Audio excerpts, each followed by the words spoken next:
Welcome to Cut Daisies and Unicorns, everybody. It's still Season 8, the Infinity Season. And we're back here. We are after back. a week off. Yeah. We had a week in between. I'm sure you missed us. I'm sure that was the case. But we're back again. Yeah. Heartfelt thanks to all of our consistent listeners. I think people are catching up to Season 7 and moving into Season 8 right now. Like, people who are coming at me with different things. They're like, well, what about that? You're like, that was like a season. I don't even remember what we did last episode. I mean, so, yeah. I mean, it seemed meaningful at the time. And I'm sure it was meaningful. But Yeah. So, another day of living. So we're here, we're living large, we're in charge, kind of like Charles in charge. No. Not like Chucky Charlie. Was that an 80s show, or was it an early 90s show? I seem to think, I mean, how about, so we just Google it. Charles in Charge cast 84 to 1990. Alright, so Yeah. it was mostly 80s. But I mean, that's, yeah. I mean, I was going to say that's not a bad run, but maybe it is. It's Maybe it's a bad run. It was 6 years. Well, I think all it takes is 6 to go to syndication, right? Isn't that the deal with and people really like to go to syndication because then the renewal checks continue to show up. Yeah. If I'm not mistaken, it takes 6 seasons. But yeah, I mean that was when it was definitely network TV was king. There were no streaming services. There was cable services, but I think it was a little bit less so. You get your major networks, and those were the shows that you watched, unless you were watching a VHS tape. Did you ever have Beta? No. Do you remember there was the Beta VHS, just like there was the Blu-ray and something? I don't know. Yeah, I mean, I remember that Beta machines came out, and that was still beyond my pay grade. Mm-hmm. I mean, we were a family that if you were going to rent movies, you rented the VCR. Yeah. I mean, that was a thing. Mm-hmm. It was a thing. Getting, and now you can get a VCR. Can you get? Yeah, you can get VCR machines. I think you can. But I mean, you can get. I think they have those dual VHS DVD machines, which I had like in the 90s. Yeah. The thing about DVD players, though, I mean, like now, I mean, you can buy them for less than $70. I mean, Right. I think even like $35 or $40. Yeah. I mean, yeah, and there's it's- really no reason to. Yeah. I mean, I don't even remember the last time I watched a DVD. Well, I can tell you that even though the DVD library in the Earthen Warehouse studio is very active, I've come onto a short list in my shopping for DVDs at Goodwill and the consignment shop that I think I've gotten most of the movies that I would like to watch on repeat. And so I think what it ends up being is as new movies come out, if I want to add to that library, the only thing is as new movies come out and if we do purchase instead of rent, like if you can rent a movie for $19, but you can own it for $24.99, Yeah. I just own the movie. Right. Then it's on my cloud library, which is a friend of mine used to say that he used to hold his library on a music library on an offshore account. I'm pretty sure he was streaming music illegally. And, I mean, we won't mention any names just for fear of piracy and the persecution, Right. the prosecution of such. But And it, I mean, and I would say less so for some of the like large brands. I mean, large music brands, like you're looking at, like, I mean, Metallica comes to mind just because Lars the drummer used to complain so much about people who were illegally downloading music. Yeah, yeah. And, it's like, and it's not so much for them, but like the small artist, I mean, if you're stealing their music, I mean, and no money's going back to their pocket, I mean, that's where I think it hurts a little bit more. Well, and the thing is that I even moved into that if I did want, I mean, because I used to have an Apple, like, music account library. Do you know when the last time I opened up Apple to listen to music was? I mean, it's been like 3.5 or 4 years. Yeah. I used it as a holding bank for when I needed to rip it for use in public. Right. Sanctioned under copyright, royalties were being paid. Yeah. For the record. Mm-hmm. But I've mentioned this before. James Bean, one of my guitar instructors, he always said that if he listened to a track or an album on Spotify more than once, then he would purchase the album. That would help out the artist.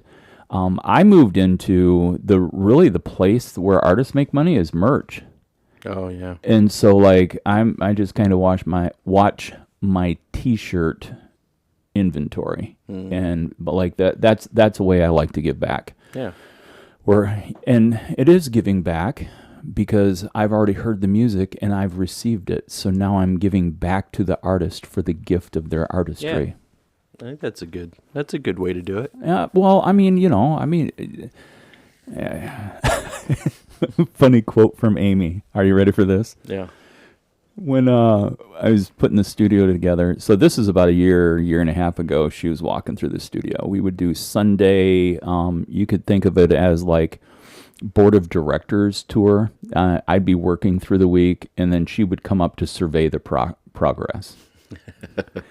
And so, which I was super excited about having her there to see how much further I got, and I mean, there I am just in, and this is probably a pun intended, I'm spinning myself in circles, doing these little projects and stuff like this, and all by myself, and no acknowledgement.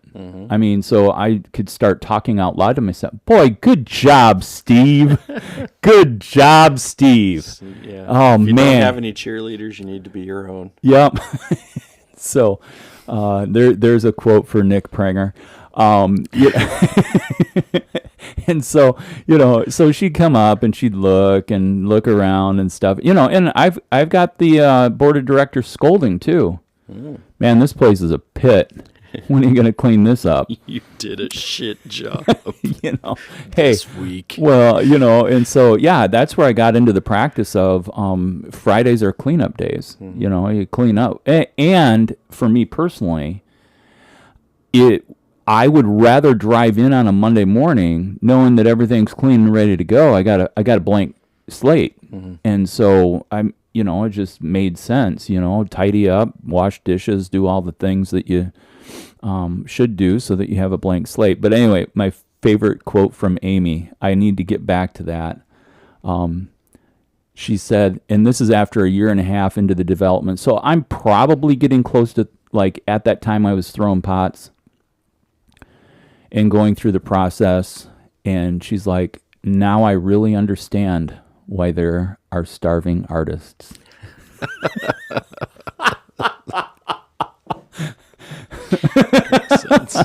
She's like, and 3 years later, from having started the project, and because I think it was about March of 2020. No, it would have been 2021 because we came out. No. Now here's where my head's getting. No, because pandemic was 2020. Right. We moved out in August of 2020. Started the project really probably in January 21, so then 22. So it was March of 2022. So really, in theory, I've been really at this for a year. Oh, hold it, wait. Then there was the house on 42nd Street in Des Moines, and I looked in my journal today. I have not fired a kiln for exactly 5 months. Wow. I knew I had three months of, working on renovation that I have bemoaned in whichever season or episode I was bitching about that. Yeah. But 5 months, I haven't fired the kiln. And actually, every time I fire the kiln, I have a kiln journal to write it down. So I know exactly when the last kiln fire was. Yeah. It was October 15th. I mean, like, I'm just one day off. It's like been 5 months and a day, depending on how many days there were in February. Right. But anyway, so, when I take a look at life happens, I'm like, well, True. there's progress being made. And thankfully, in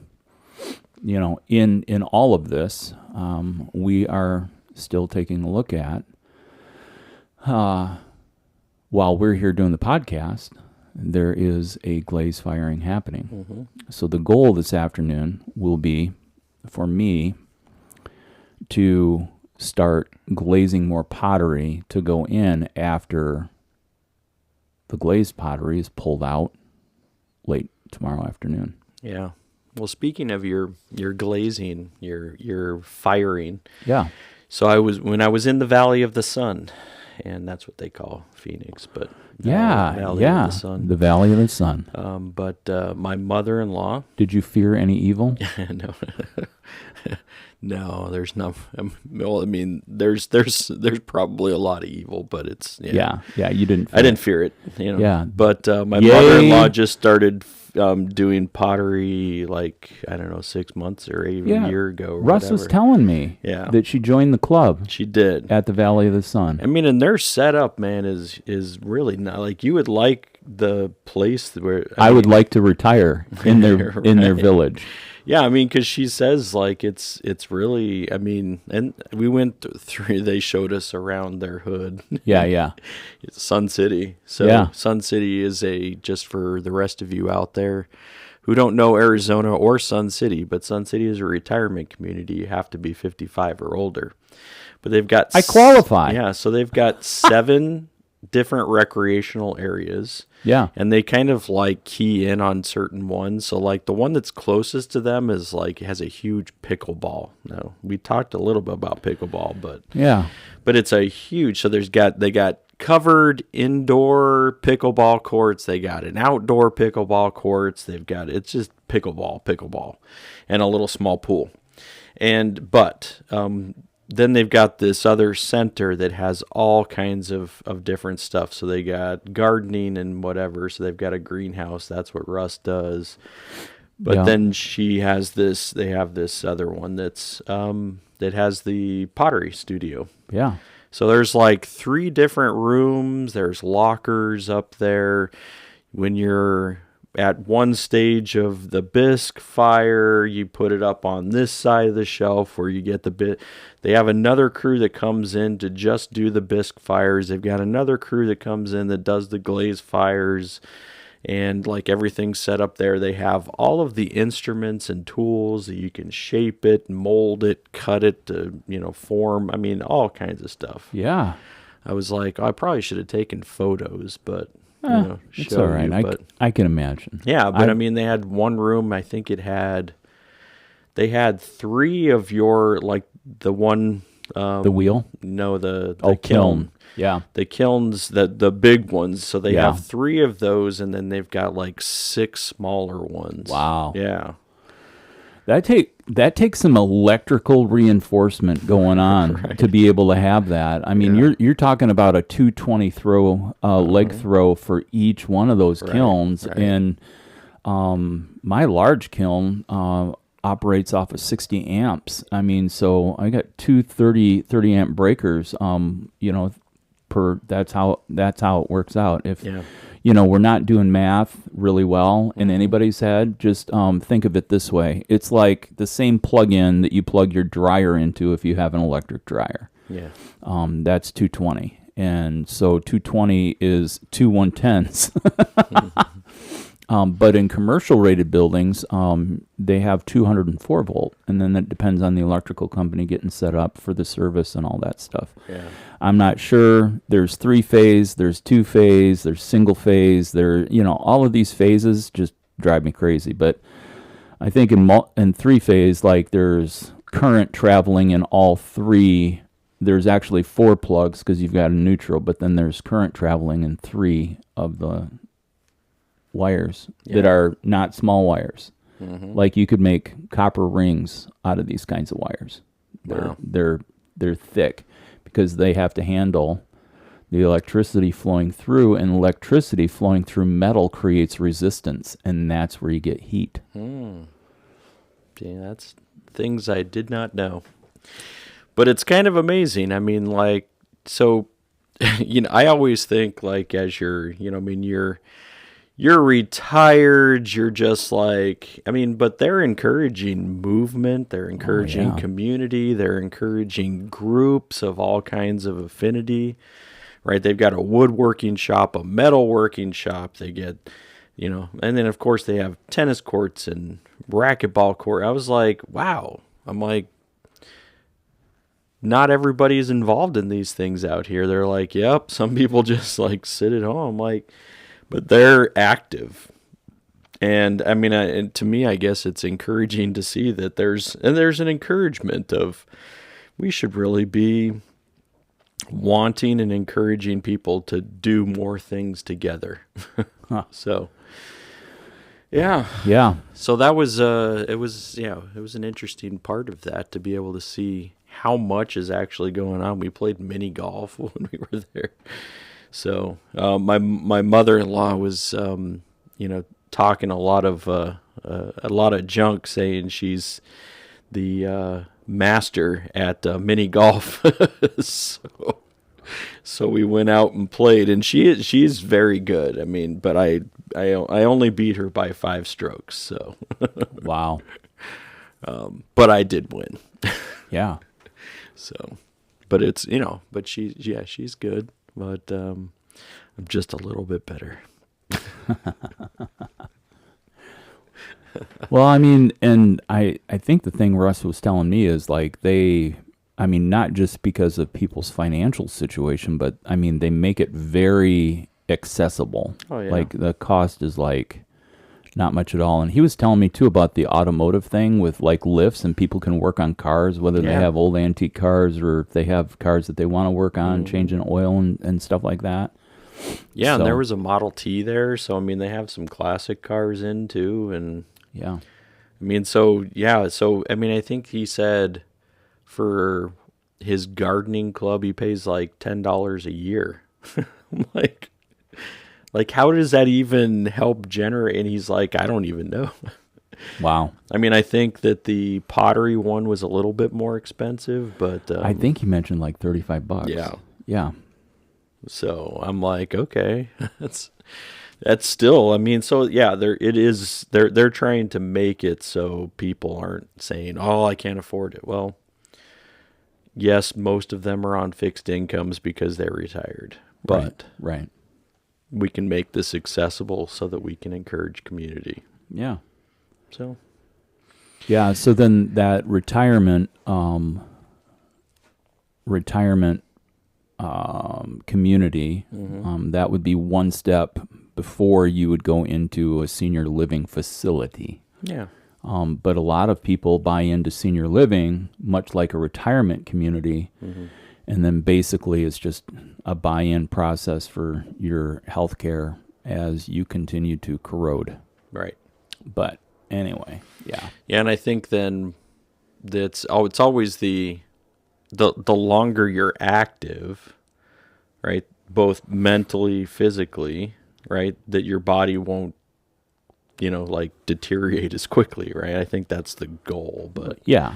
There's a big part of genetics about it, longevity, and then I think that we probably would even find that there are studies that would say, based on your income, people who live in poverty don't live as long. Yeah. People who have a middle income, they live longer.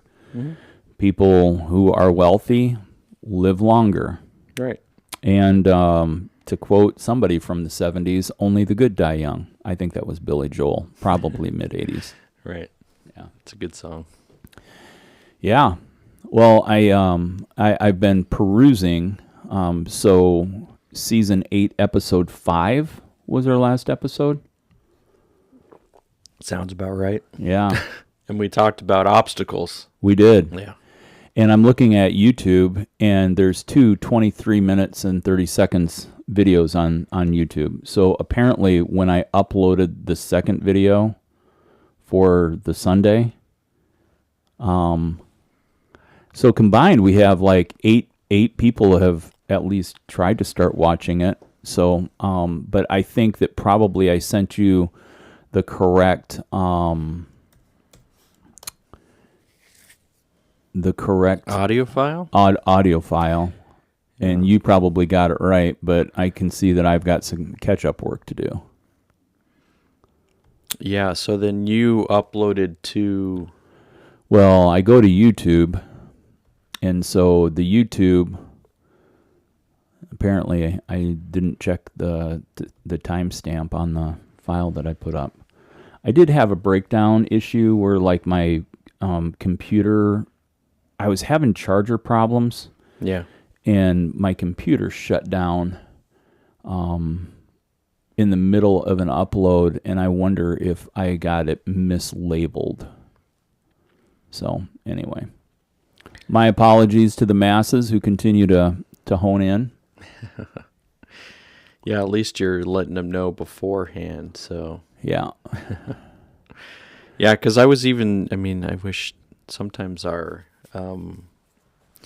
home for the audio doesn't always like give us the timestamp. Like this is, but it's usually when I'm downloading from the audio from our Google page. That I can always see in advance, like, oh, this one's, a large file, which usually means it's our full episode. Right. And it doesn't alert me in the same way if it's our trailer. Yeah. So that's how I can tell, and where I've tried to hone in on that now, like, because I think it happened to the audio that one time too. I uploaded to trailers. Uh-huh. So what we're really saying is we're human and stuff like that happens. Yeah. I think we've embraced our imperfectness. We continue to be more imperfect the further along we go. Yeah. Hey, so you went to Sun City. Sun City. You got to spend some time in the sunshine. How did that affect your mood? It was good. Yeah. Yeah. And right now,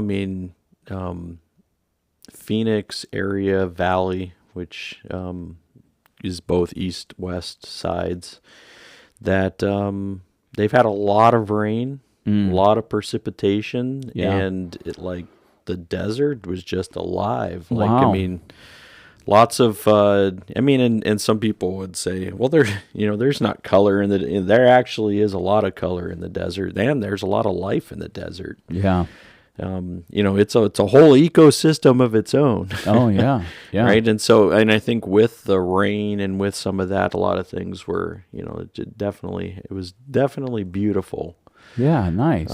Hit 80 a couple of days. Mostly it was in the high 70s, but yeah. Oh, that's more temperate than Texas. Yeah. I know that Michaela and Adam were both kind of shouting out at us on like some of the weather patterns in Texas, and they're in like the 90s right now. Oh, really? They hit there already. Oh yeah. And when it's like down to 60 or 70, Adam's talking about being cold. Right. And that's what happened. Some of those mornings there were still 38 to 40. Oh, wow. And they're like, well, be careful, it's cold. I'm like, yeah. Be careful, it's cold. What's going to happen? I'm going to be okay. You're going to get frostbite, Phil? Right. Like, stick your nose. Be careful when you stick your nose out. Don't wear your flip-flops when it's 38. No. So, you want to make sure you want to bring a jacket. Like, this is the jacket that I wear. And I couldn't wear it there because I was still too warm. Yeah, yeah.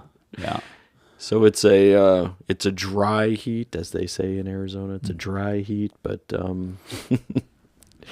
yeah, no, it was good. I think that was there for the wedding. Hung out with my brother, my sister-in-law. All of her family was my sister-in-law's family. Her sister that was getting married. Yep. Jill and Caleb now have been joined together. in holy matrimony. Right. Yeah. Yeah. So it was good. We showed up let me see, that would have been Sunday night? No, Monday night. We showed up at a bar and grill and was meeting my brother and my sister-in-law, eating dinner, and then all of a sudden they're like, hey, we're playing trivia tonight. Do you guys want to be in? I'm like, sure, why not? We're here. So we ended up winning trivia that night. Right? Really? Yeah. So our team, we won trivia. So then they had music trivia next. He's like, do you guys want to stay for the follow-up and do music trivia? And I was like, yeah, well, what is it? They're like, he's like, it's like bingo. And he's like, you just have to identify when the song's up on the screen. You have to know who it is so you can mark it off. Like, oh yeah, that's not even trivia. Like, that's just listening. He said, we only play 40 seconds though. I'm like, yeah, 40 seconds. So you're going to get at least the chorus in there. If you don't know who the band is, you can hear what the song is. He's like, well, I get that. So then we're playing music. So we won the first part of the trivia. Yeah. Music trivia is playing, and the guy's walking around. He's like, well, I'm thinking, he's like, people are getting close. I'm like, yeah, I only have 2 spots. He's like, all right. He's like, well, what are you missing? And I was like, it was like a Rascal Flatts song and can't remember the name of the other one, and I'm like, I don't know what Rascal Flatts looks like, so I said, I'm gonna try to hear for the song. So, so then it came up, and I won the first part of music trivia too on the bingo. So, wow. So, like, were there prizes for this? Yeah, they gave. I mean, it was like gift certificates to the restaurant, which then I was like, Dave, you can just have our all of these. Mm-hmm. But so then they had a second music trivia there, and they were doing Blackout. So for the first one, you had to do 2 lines. Okay. And then the second one was cover the card. Cover the card. Yeah. One of my least favorite bingo games that's ever been invented because it takes so many things. It's true. You got to fill up like 24 squares or something like that. Right. I don't know. Yeah. And then all of a sudden, so Heather ends up winning that one. Wow, you guys are killing it. So I was like, we're going to have to sneak out of this joint because, I mean, there were 17 teams playing in the first round. And then there ended up showing up probably another 15 to 20 were playing the music one. Wow. Yeah. So we crushed it. Man, no kidding, you did. Yeah. You guys walking away with the prizes. Yeah, I think it ended up being like $50 that my brother will now use to go back to that place. Wow. Sounds great. Which is fine for them. Then you go back to that place and you spend $120 right. And you are only owing $70. True. That's it. Yeah. They like that. Because that's how it goes. That's how it goes. Yeah. Yeah. Have you met any interesting people of late? Like I'm thinking characters. People that would give you pause for even questioning your own reality of existence. Well, I think any time where you're at a wedding, you're always running in, or you're hearing stories about, hey, so if you run into this person, this is what you should expect or think about prior to your engagement with them. So there was a lot of that. And then you'd meet them and it wasn't quite so bad. And then there were others who were just like, yeah, you're weird. You're strange. And like, I'm not like against weird or strange, obviously. Like, oh, for the record, you're not against that. No. Okay. All right. No, but it's definitely, it can kind of catch you off guard sometimes when you're running into like you're different. So I've got this Grease song going through my head. Grease is the word, is the word. So quirk is the word. Is the word. It's got groove. It's got feeling. Bop, bop, bom, ba-dum, bom. Yeah. So you met some people that you're like, oh, people are strange when you're with strangers. So there was a particular lady. Let's call her. Let's pick a lady's name just to call her that, so we can hide the true identity. What would be a name? What would be a lady's name? Just in some reason, the word that's coming to mind is Janet. I mean, and that's not her name. Okay, but she definitely wasn't a Karen. Yeah. So she was friends with the family, wasn't loosely. We have to use this. I think she was even closer to that. Like, might be best friends to the mother of the bride, that kind of thing. Oh, now we're giving away details. Yeah. So yeah, that's true. I don't think any of them listen. So, but if they do, all right. I mean, so it'll understand. So Janet, all right. So like she was there. You were warned about Janet. Or no, you weren't. No, this was one that was not. Yeah, like okay. So she was there on like a Thursday event. My brother was having dinner. Like, we didn't go for dinner. We came afterwards. Right. People were kind of just sitting there and around. We walked in, saying hi to everybody that was present. And there were some people that we didn't know. So this lady's like staring at me, like. Wow. And I was like I don't know what to do with this gaze that's happening here. You're smelling your armpits, wondering if you offend. Like, I don't know what's happening. I mean, she's like, "You don't know me, do you?" I'm like, I'm not putting it together. Like, and Heather's trying to like guess on this, like, oh, like she's like, "I can tell you the exact day when we met." And I was like, "What the what's going on here?" What? Memory like and a I'm steel like, trap. You actually you know this person. You know the day, and apparently, and yes, we have met. I guess, yeah. And she's like, "It was this." It was my ordination. How many years ago was that? 14 years ago or something. 15. Wow. I don't know. 14. You were ordained in Arizona? Yeah. Okay. All right. And so apparently she was there with, I mean, because I'm friends with the mother of the bride too. Her name, I don't. No. Don't tell me. We're going to leave names.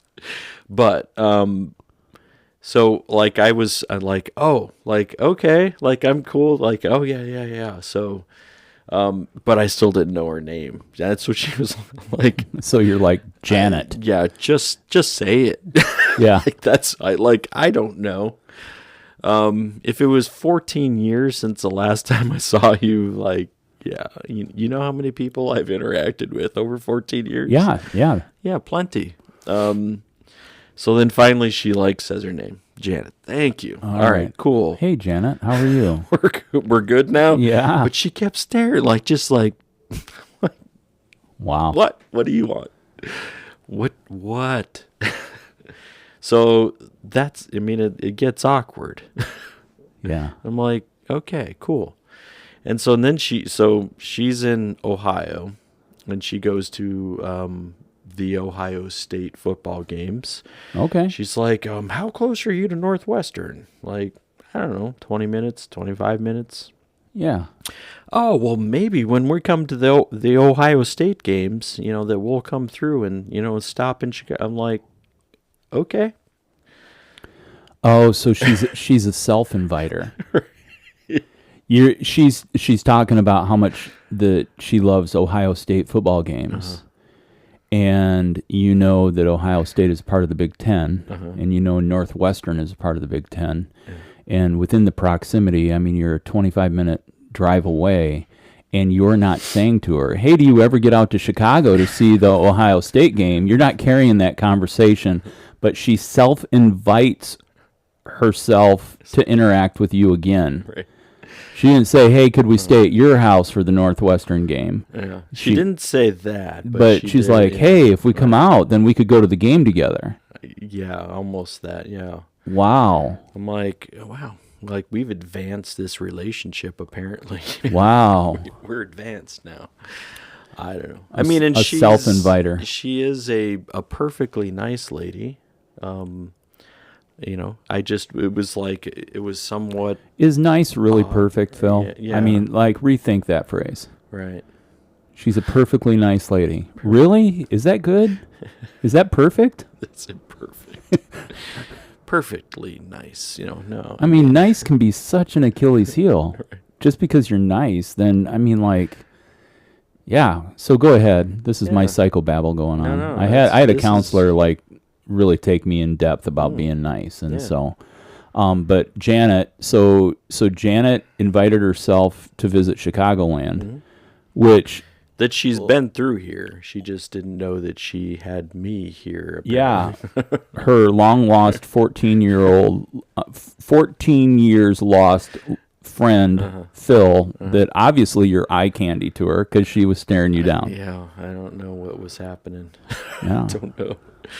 But yeah, so her husband and her will be maybe coming through. I'm assuming then if we're looking at football, that's the fall. So Well, I would not mark any spots on my calendar. so she also Did she ask you for your phone number? No. She said, "Well, I'll reach out to Jamie or Yeah. I'll reach out to Yeah. her mom." Yeah. I'll reach out to get your. Yeah. So we don't have to exchange Circle digits or- right now. we'll This circle would even around get that more way. weird. Yeah. Yeah. Okay. Yeah. Yeah, but I mean the other interactions, you know, some of the yeah, I mean I think more of those other ones were more of like I hear the stories of Yeah. and it's like Yeah. So you got backstory on some other people, and now you're putting a face with the stories. yeah, Yeah. right. How about you, audience? Yeah. Have you met any characters? I just bring it up because, you know, there are characters out there, Oh yeah. but you got to have your eyes open and your ears open, and you got to interact. I mean, and so and we're a closet be society. afraid. Yeah. Don't be afraid to Yeah. interact. Yeah. Don't be afraid. I mean, because there are lots of people that get put in your path that, you know, either, you know, sometimes have those quirks up front that are nice people. Yeah. Yeah. Well, and I just think of it like with, I'm going back to our current culture, insight into the things that we've taken in with Chuck in Charge. And, you know, I mean, like, what makes TV or movie theater compelling is you get in on, like, these people's stories. And stories are really, I mean, it's fun to get background, the historical background and stuff. Yeah. And so then, you know, when you're watching this on the screen, I think this is why we're desensitized to each other. Because when we walk up, people don't all of a sudden give you an information dump on, oh, hey, you know, back here in this day, I used to do this, and, you know, blah, blah, blah, blah, blah, you know. But there are characters in the story of life all around us that it can be really kind of fun to start getting to know other people. Yeah. Yeah. Character development. Well, I mean, and I think it's ultimately the reason why people like movies too, right? Yeah. I mean, the stories, but the characters in the stories. Like, for instance, I would not recommend the detective show. Oh gosh, what is it? Is it Luke Cage? Is that the one? There's a Marvel Luke Cage. Well, then, yeah, but this is like, okay, I'm going to skip that part. Anyway, forget I even mention it. I'll come up with my list of what not to watch. But yeah, I mean, one of the other things, since there's a celebration of women and women's voices Robin Wright, we've talked about her before. We have. Her movie that she directed, I was flipping past it the other day in my cloud library. And I was like, I need to watch that again. Here's a woman who goes into the wilderness after great loss in her life and figures out how to survive in the wilderness, almost loses her life, loses another good friend. And long story short, I mean, there's just the story of solitude, but it's just so well done, so well shot, the beauty, the grandeur of the naturalness of nature and all of those things. And I mean, gosh, that is the great thing about film, is the stories. Yeah. My point is, people got stories. Yeah. But I've definitely People are stories. come across some of those, like the recent films. I'm also like, yeah, it's not really a good. I did not connect there. Yeah. Yeah. I mean, like we watched Babylon, Yeah. which is Brad Pitt, and it's supposed to be about Hollywood. Oh, And- yeah, and the like, new one. And there's like a whole bunch of like just upfront chaos about like parties and like the level of depravity. No, I guess I wouldn't even use the word depravity. It's just a whole nother level of like this. We just do everything and anything. The excess Maybe is of the- extravagance in lifestyle and personal decisions. Right. Right? Yeah, so it goes all the way from, like, these were some silent film actors, and the transition from silent film actors into speaking, the speakies. What are they? Isn't that what- No. Yeah. I mean, the talkies. Talkies. That's what the word. Yeah. Yeah. So I mean, and there's some. I guess there's some interesting portions of it. Like, I've never thought about or even spent any time thinking of that transition from one to the other, Yeah. and how there were probably some actors who couldn't do this because they couldn't do the talkies because they didn't have those kind of the same thing that it would take you to do the silent film. So I don't know. Yeah. So they had a face for silent film. Right.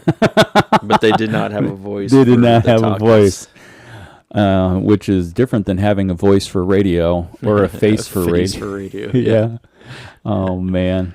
Yeah. But some of those ones I haven't. I mean, there's probably a bunch more that I haven't. Like you see it and you're like, yeah. I think there was one that we finally picked. I mean, that was shot in maybe released shot in 2020 during pandemic. It was called The Guilty. It was Jake Gyllenhaal. He was a 911 operator that was a police officer who was on desk duty because he was had an officer involved shooting. And it was all about this like 911 call and eventually tying it into his own story, blah, blah, blah. Very intense up front. Yeah. And then it was kind of really a somewhat let down at the end. Like you're like, oh, okay. Like, so it like that, it was like, oh, like this is pretty good into it. And then it's like, yeah, like drops. Boom. Like, and maybe it's because it was shot during pandemic, and so they were like, we have to, well, we won't have as much interaction with any other characters. A lot of it was like on the phone and talking to people. Very few interactions in person. Yeah. So, I mean, I think it was shot in like 7 days or something. So, yeah. Wow. Yeah. Yeah, Oscars were last Sunday. Yeah. So did you watch any of the Oscars? I did not, because the Oscars were on ABC. Yeah. And I don't have access point to ABC.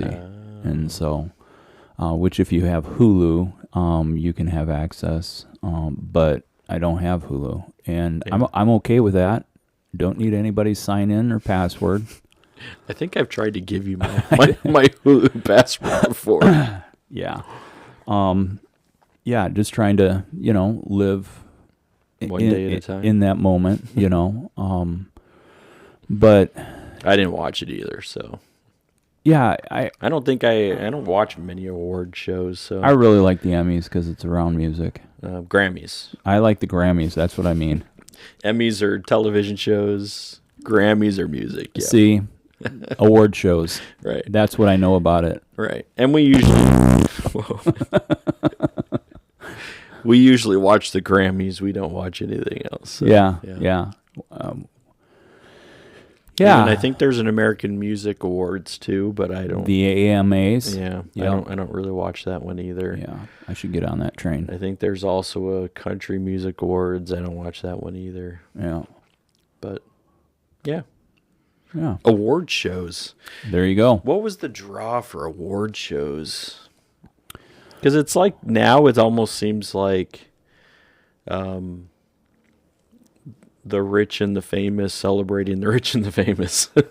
But I know that's a really oversimplification of what those are. But I think it was an acknowledgement of being the best of the best, according to the people who make those decisions, in a field of great interpretation. I mean, something that can be beautiful to me doesn't necessarily mean that anyone else finds it beautiful.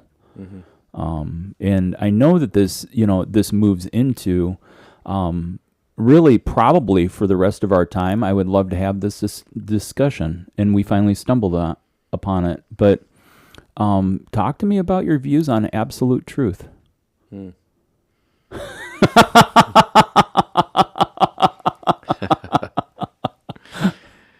Because I mean, I know I have a friend who occasionally or does listen to Cut Daisies and Unicorns. he's dropped in.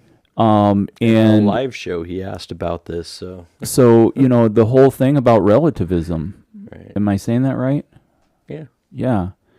And Relative truth versus absolute truth. yeah, and so like there's a part of, and you know what? I don't have the answer to this question figured out.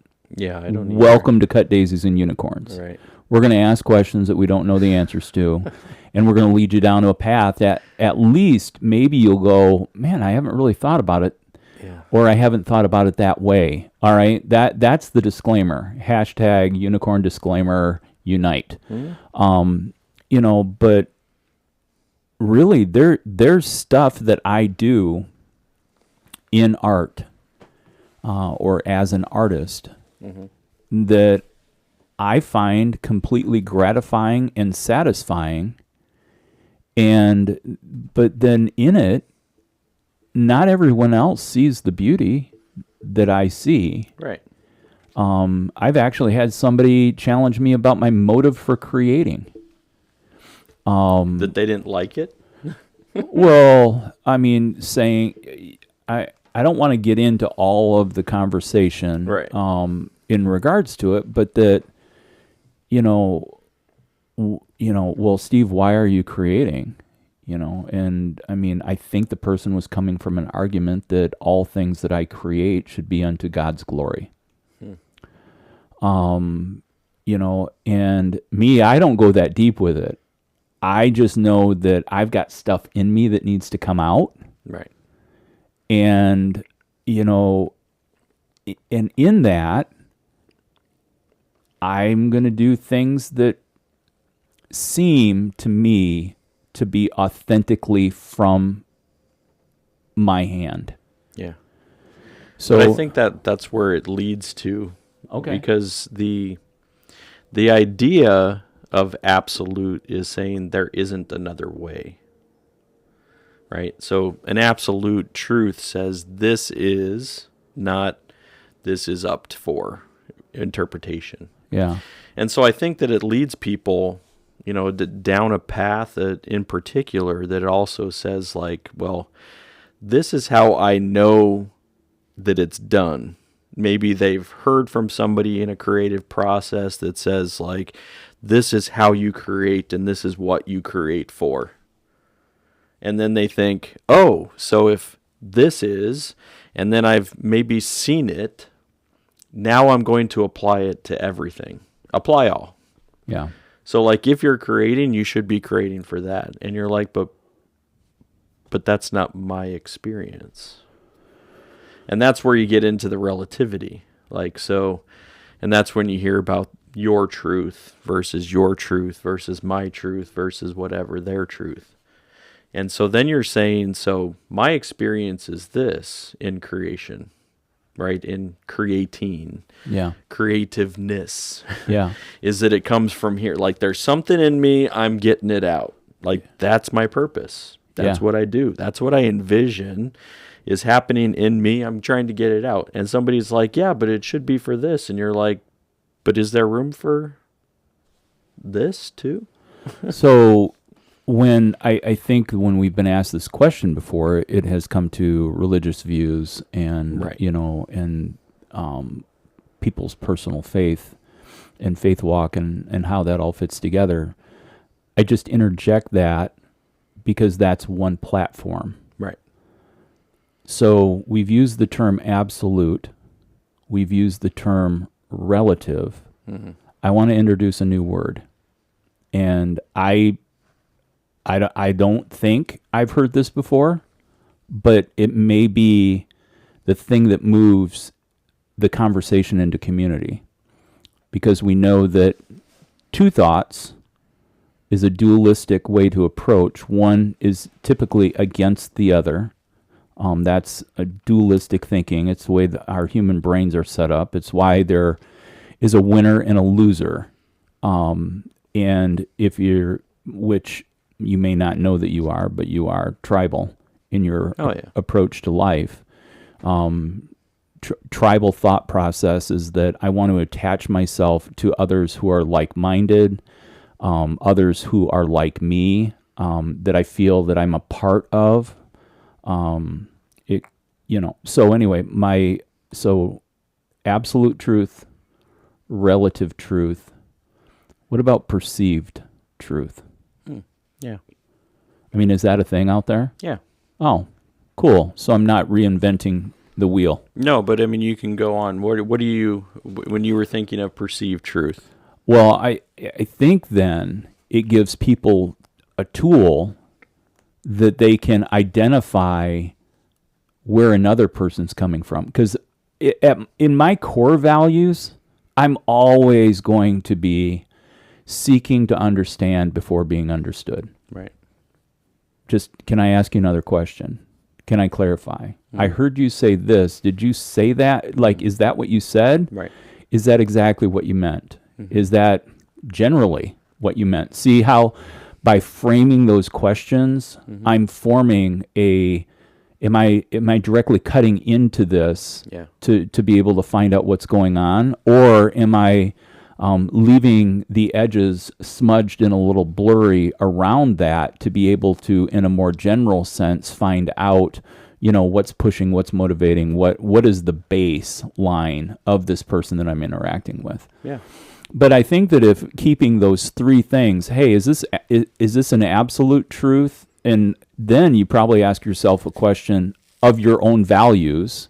Mm-hmm. Is this a relative truth of my values, or is this a perceived truth of my values? See, then when I start asking if somebody's coming across very strongly in regards to an opinion that they have, mm-hmm. well, at that point, I've already loosened the framework of what we're even talking about. Yeah. That's someone's opinion. Right. Is it really absolute truth? Well, because that's what I think about when I hear perceived is not just my perceived value, like but I always think about it in comparison to is also I perceive somebody else's truth to be, right? And this is what we do in tribalism, right? When we're separating the two, when we're saying like, so my truth is this and their truth is that, whether or not I know it or not. Like I'm going based on what I've perceived. So I've heard people in that camp talk about X, Y, or Z. And so I'm going to perceive that their value system is this, even if it's completely off base. I'm not even asking the question. I'm already just perceiving what it is, which is dangerous, right? Yeah. I mean, you're not actually seeking to understand. You're not actually seeking anything other than, I already know what your structure is. So here's my question. So I'm going to add another word. All right. Assumptive truth. Maybe that's, yeah. Like what you're talking about is an assumptive truth. I'm going to assume that because you're of this tribe, this is what you believe and this is what you see as an absolute. Right. For instance, I'll pick on Roman Catholics. Yeah. Roman Catholics believe in purgatory. And we've talked about eternity before, and that in all of reality, nobody's been back. Right.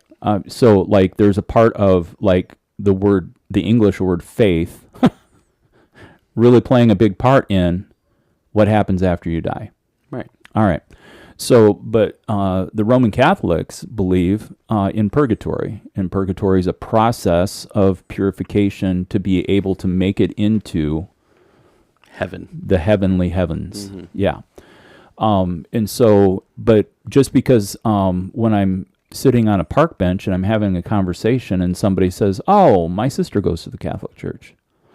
Now, do I dive into that what they believe is absolute truth in regards to purgatory and carry that conversation? You know what I'm saying? Yeah. So like, yeah.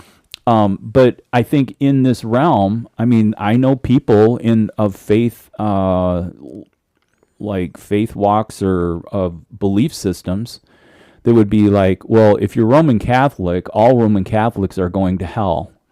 And there are those people, yeah. You know, and then there could be listeners who are like, oh my gosh, tell me that's not so. There's really people like that? Well, I mean, come on, folks. Jump with me on the extreme. I'm going to go off here now. Yeah.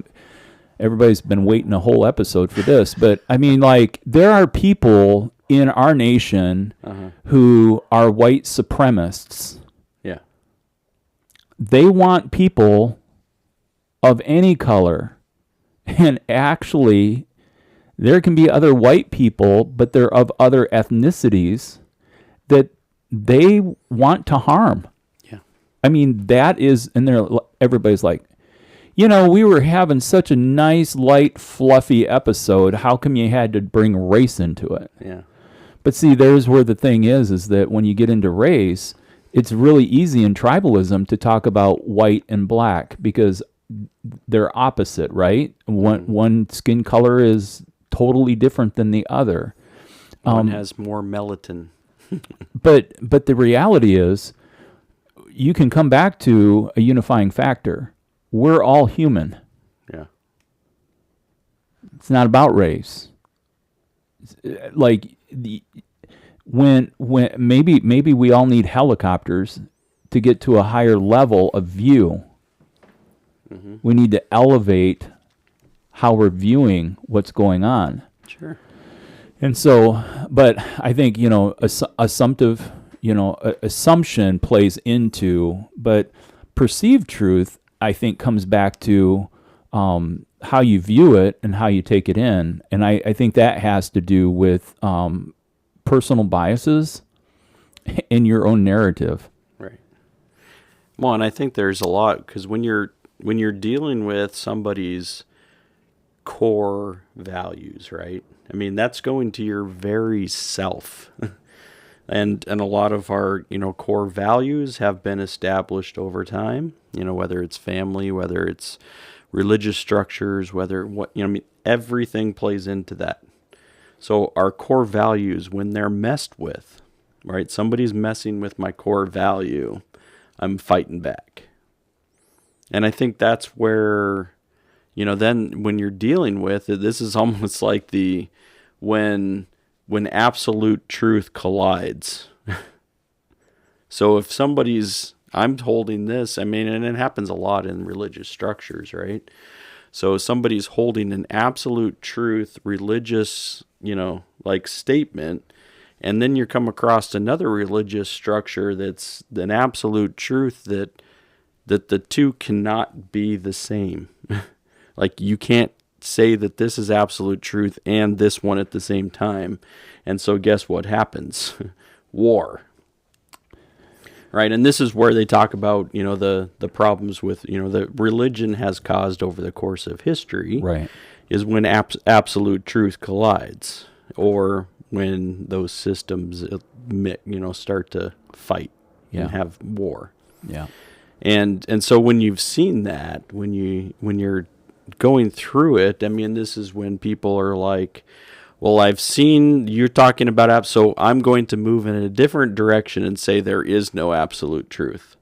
So that way, nothing's going to, bother my system, except you holding to there is no absolute truth is an absolute truth.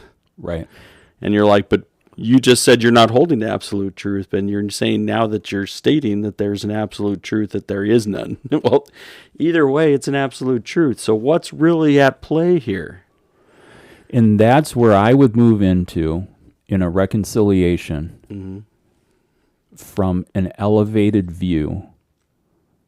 Where I would personally be at is to call people into a recognition of what is in others.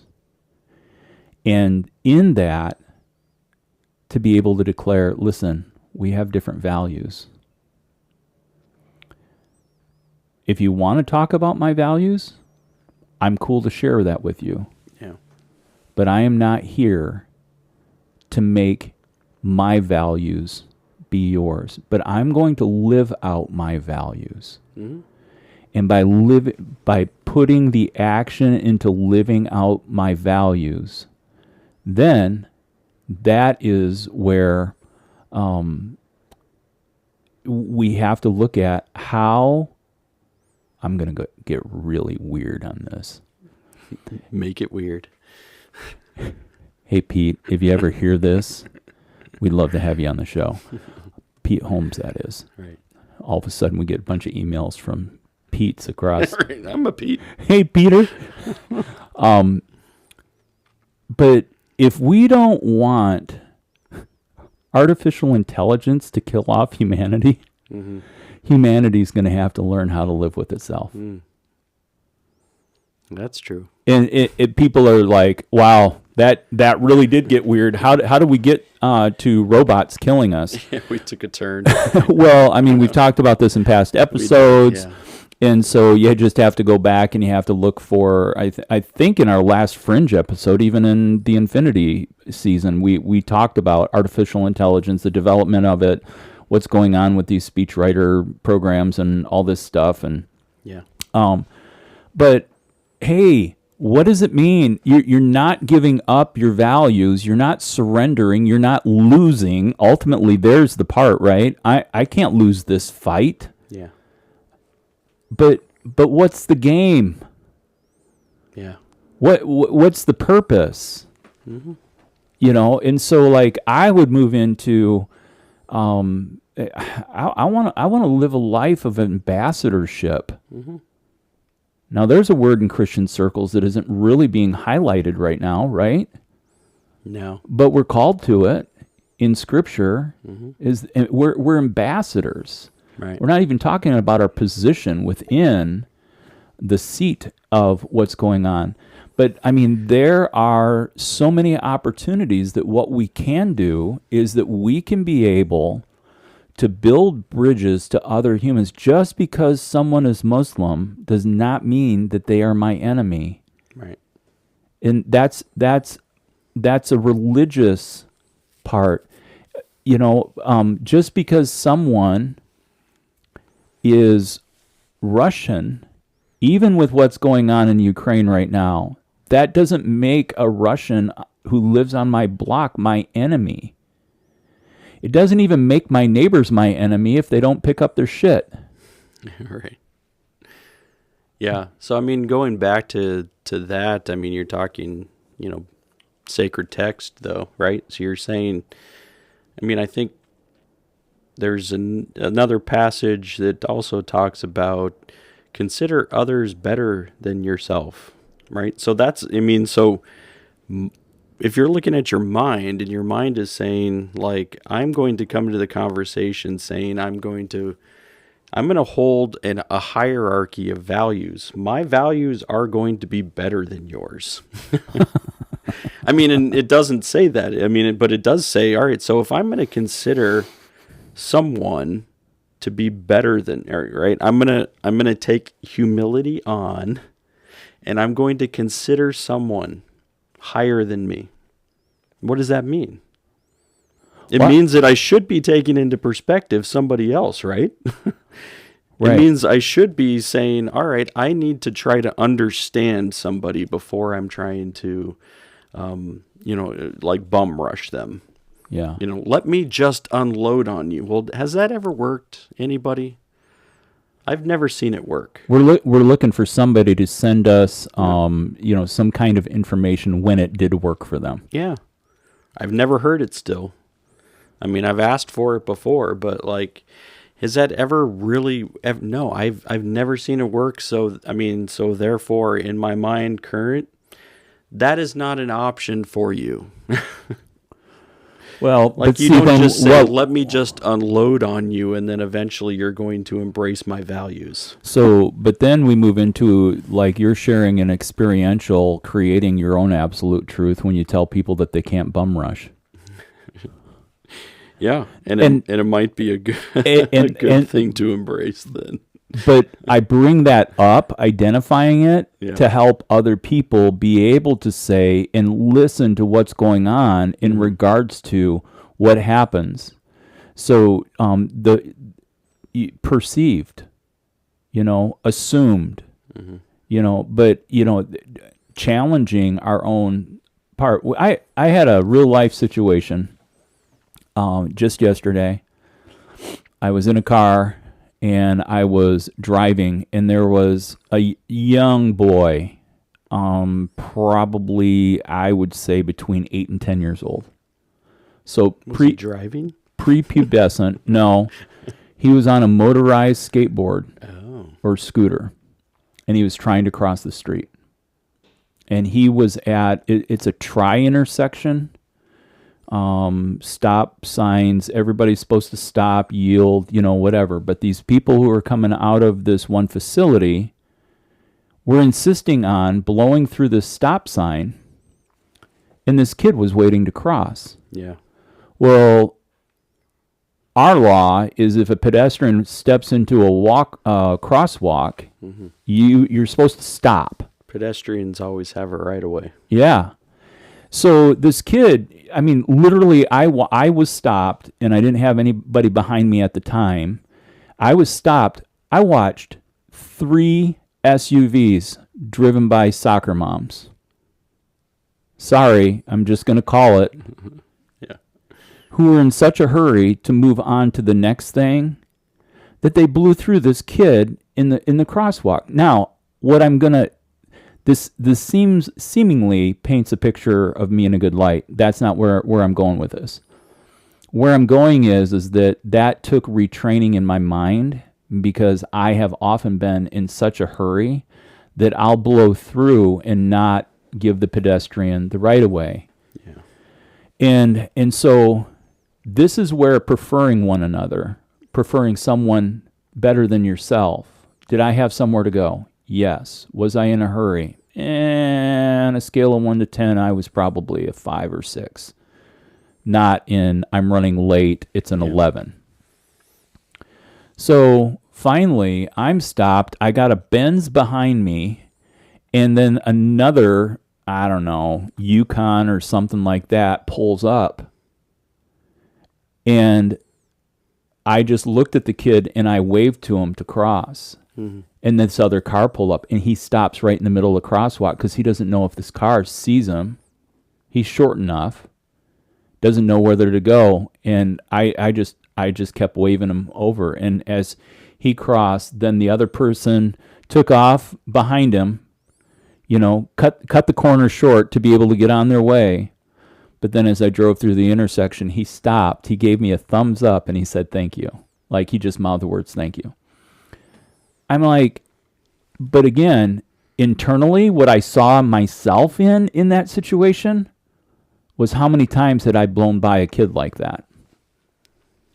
How do we, and so I guess what I'm saying is you can be old and still learn. And learn, through the observation, and how are our actions really matching the words we're saying of what we think we believe. Mm-hmm. So this all rolls into this whole idea. So basically, I'm hearing we really don't know, do we? Well, I mean, I think if we went back to like understanding, because there are core fundamental things that we were both taught, and it was instilled in us that this absolute truth, right? And so then, so it's hard. It still would be hard for me to say, yes, there is no absolute truth. Like I'm not going to say it, because there are things that I'm like, I think that I don't know though. So going back to it and philosophically asking the question, is there absolute truth?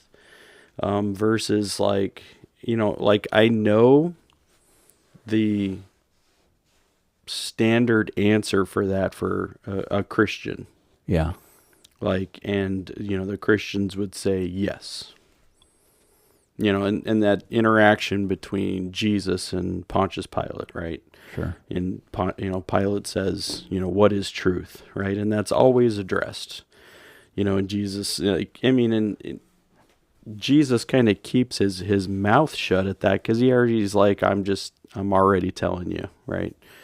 So, and then Jesus calls himself the truth, right? So, yeah, in his own, out of his own lips, right? Yeah, he's the truth, right? So, yeah. So from there, but that's for people who are already followers of Jesus, right? People who are in that camp. They're like, yeah, that's where we're at. Jesus is the truth. So if we're keeping that and holding that as followers of the Christ, it's pretty easy to say yes. Absolute truth. Jesus said it. Now, you're looking outside of that, and you're holding to either another religious structure, or you're holding to atheism, agnosticism, and then you're asking the question, is there absolute truth? So for those people, they're going to say, yes, I hold an absolute truth over here that's going to contradict yours. And that's where it's like, all right, so what are we going to do? And I think... And then coexisting is the whole thing, right? How do we coexist? And that then becomes my question to our listeners: of what value are you going to develop mm-hmm. on how you act toward people that you're in conflict with? Mm-hmm. Or that your values are conflicted. Mm-hmm. Or your truth. I'm sorry. Right? Yeah. And because your truth is often then becomes your value, right? Right. Yeah, and so how does that fit together? And for people, this is where I say action matters. People are like, well, what do you guys believe? Well, I think our actions speak for what we believe. Yeah.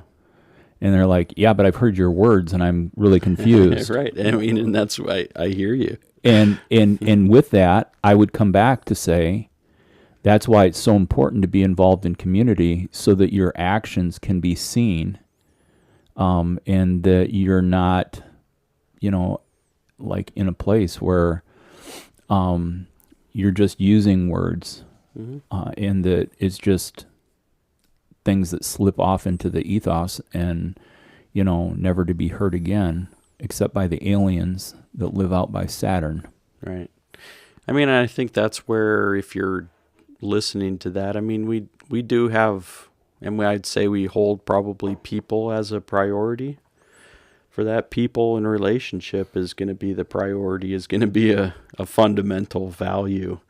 And sometimes that means, like, it doesn't mean that I have to put mine away.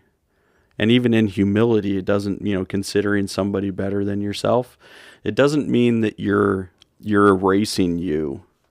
It means that you need to step back a bit and listen and hear and learn.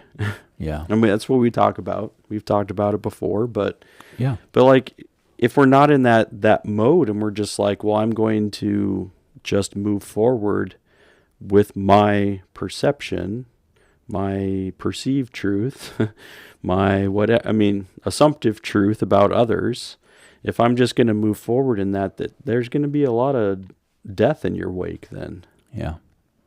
And that's the worry. And you go back to where you talked about humanity and saying, oh, AI is going to take hold and it's going to destroy. No, we're going to destroy ourselves long before that happens. Well, that's the track, Yeah. and there's compounded difficulty in the world and that people are facing. I'm not sure I She was listening. Yeah. AI.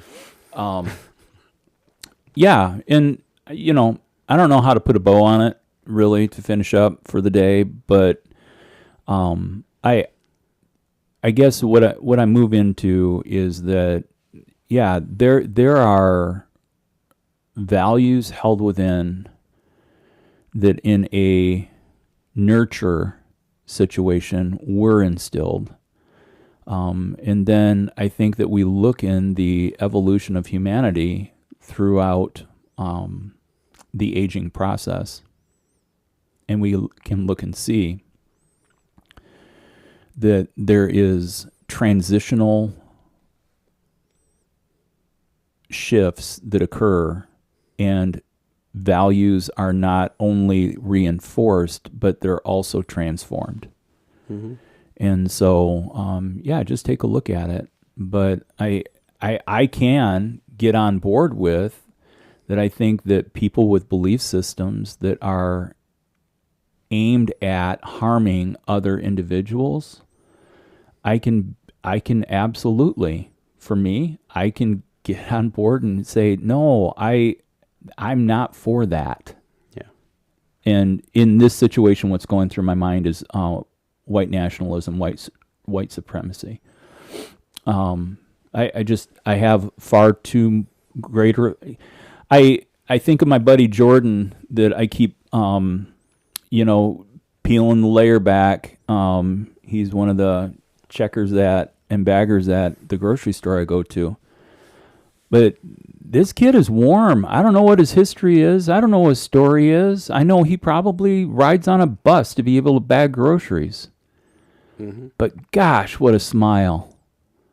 I mean, and his laugh, big laugh, and just I want to see more life through his eyes. It doesn't matter that he's black. Does not matter. He's a human being. And I would be anti taking his life. Don't do it. Mm-hmm. I'd just be anti that. Yeah. And so, anyway, that's me for the record. Yeah, and I think that's where, and that's, so there are certain systems that if we're holding to that people are going to be the value, relationship is going to be the value, that yes, we wouldn't like when somebody would come in and say, no, this person or this group of people doesn't matter. It would go against our core. And you should take a look at, we did a whole episode on genocide. Mm-hmm. That was pretty heavy, pretty deep, but go back as a reference point to that. And that would, I'm speechless now. Right. I don't have more words. Right. And I think that's what happens. I mean, because you get to a place in your life, and when somebody, when we're looking at white supremacy, white nationalism, that they are trying to create a hierarchy. This white is on top, everybody else is underneath. Yeah. And the way that you live that out is absolutely going to hurt other people. Yeah, and it's like, if you don't think like me, then I will eliminate you. Right. And I'm not for it, for the record. Yeah. I mean, I think we've probably both been on the record on that. Well, I'm on the record again. Right. But just to be clear, that's where it's at. And for someone who is of the Christian faith and is listening to this conversation and would ask the question, yeah, but if people don't believe like I believe, they'll spend eternity in hell. And what I would say to that is, who is God and who determines that? And then they would take me through Scripture, the sacred texts, and say, but this is what's necessary for salvation.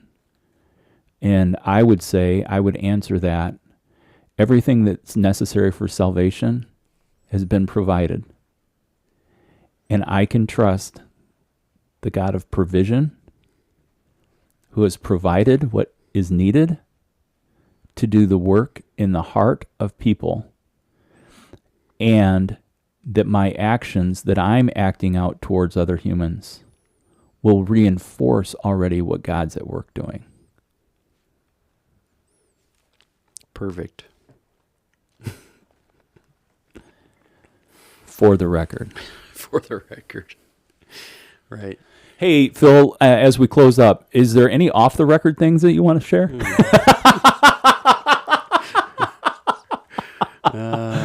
Not on the record. Not on the record. All right, check that off. No off-record things on the record. We got a little research going on about a new sponsor. Hold it. We don't have any sponsors. And we're not going to talk about that because it really goes downhill quickly. Right. Because once you have a sponsor, then you have to brand things, and then you also need commercials, and yeah, and then you won't get to hear us constantly. Well, we are wrapping it up. Thanks for listening, everybody. Hopefully you enjoy this. Know that there's another week off as I am out of country starting up. So when you hear this, I'll already be toes up in a foreign land. And and just keeping my eyes out for all of the all of the agencies that end with I. And just again, waiting for Jason Bourne to reach out in case he needs some help. All right. So see you in 2 weeks for another exciting installment.